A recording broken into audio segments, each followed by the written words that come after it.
Ya, kita masih nantikan bagaimana keputusan dari PDI Perjuangan ya. Nah, kita bergerak ke informasi lainnya. Ini mantan Kasum TNI, Letjen Purnawirawan Suryo Prabowo sempat mengalami kejadian yang tidak mengenakan di Bandara Changi pada hari kemerdekaan lalu, 17 Agustus. Ia sempat dinyatakan oleh pemerintah Singapura bahwa Letjen Purnawirawan Suryo Prabowo ini masuk ke dalam daftar hitam. Dan apa reaksi dari Panglima TNI kita? Kita dengarkan.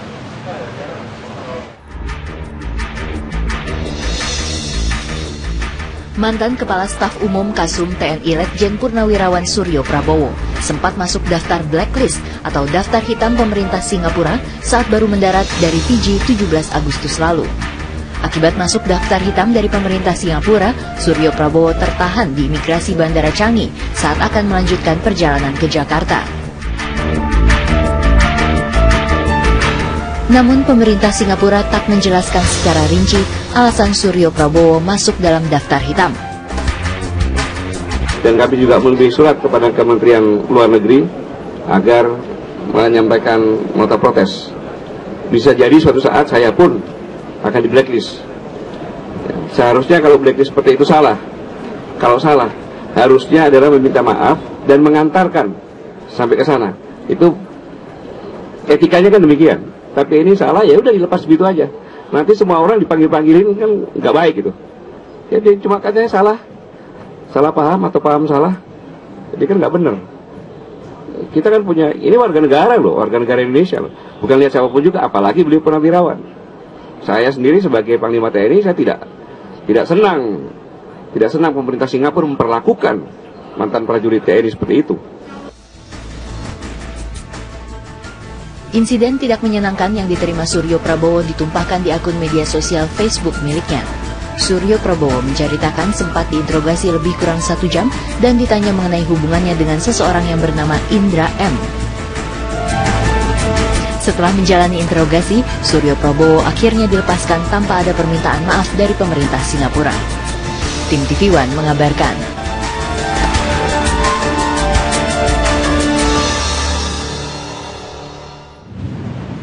Baik, sesaat lagi kita akan memberikan informasi juga WNI kita yang disandera oleh Abu Sayyaf sejak Juni lalu yang bernama Muhammad Sofyan, yaitu awak atau ABK dari Tugboat Charles, berhasil melarikan diri meskipun kita belum tahu bagaimana kondisinya saat ini. Sesaat lagi tetap di Apa Kabar Indonesia Malam.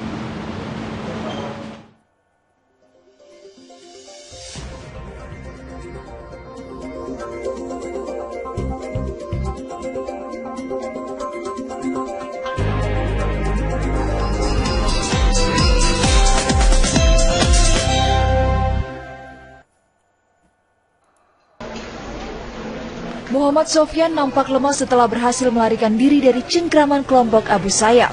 Sofyan kemudian dibawa ke kantor polisi di Pulau Jolo setelah diselamatkan nelayan di sana. Dari kantor polisi, Sofyan dibawa ke rumah sakit. Ia pun mengucapkan banyak terima kasih. Pada semua yang menolong saya banyak berterima kasih kepada semua orang yang menolong saya. Menurut polisi Filipina, satu lagi warga negara Indonesia yang berhasil kabur dari Abu Sayyaf kini masih dicari. Kepala Polisi Provinsi Sulu, Mario Buyukan, mengatakan 1 WNI tersebut diduga tersesat, sementara Sofyan beruntung karena ditemukan penduduk. Menurut juru bicara militer Filipina, Mayor Filemontan, penduduk Jolo melihat Sofyan terapung setelah kabur dalam kegelapan. Setelah mendapatkan pemeriksaan medis, Sofyan diserahkan kepada pemerintah Intah Indonesia. Masih ada 8 warga negara Indonesia yang disandra bersama dengan seorang warga Norwegia, seorang warga Belanda, 5 warga Malaysia, dan 8 warga Filipina.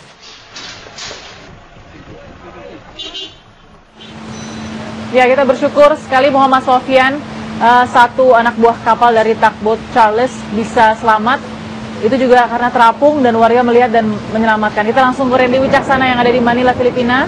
Randy, bagaimana kondisi dari Muhammad Sofyan saat ini dan bagaimana satu WNI dalam kematian Aibda Wayan Sudarsa yang diduga dibunuh oleh 3 wisatawan Australia di Pantai Kuta. Dalam olah TKP-nya polisi menemukan bercak darah. Kita lihat seperti apa.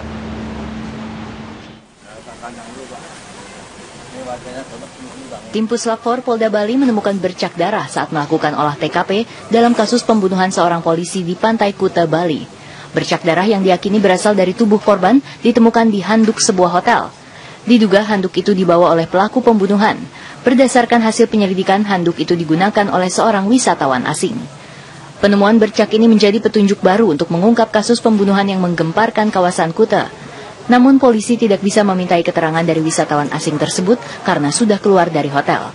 Polisi menyatakan temuan itu akan mempermudah polisi dalam mengungkap kasus tersebut.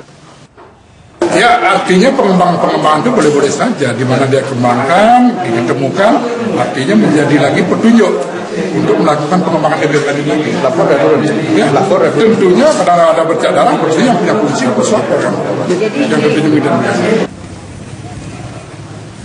Sumber di kepolisian mengatakan pelaku pembunuhan diduga berjumlah 3 orang. Mereka adalah wisatawan asal Australia.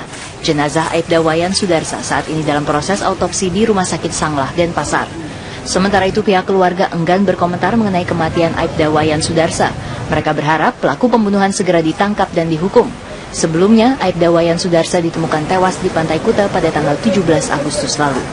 Dari Denpasar, Bali, Adi Gunawan, Sukiswanti, TV One mengabarkan.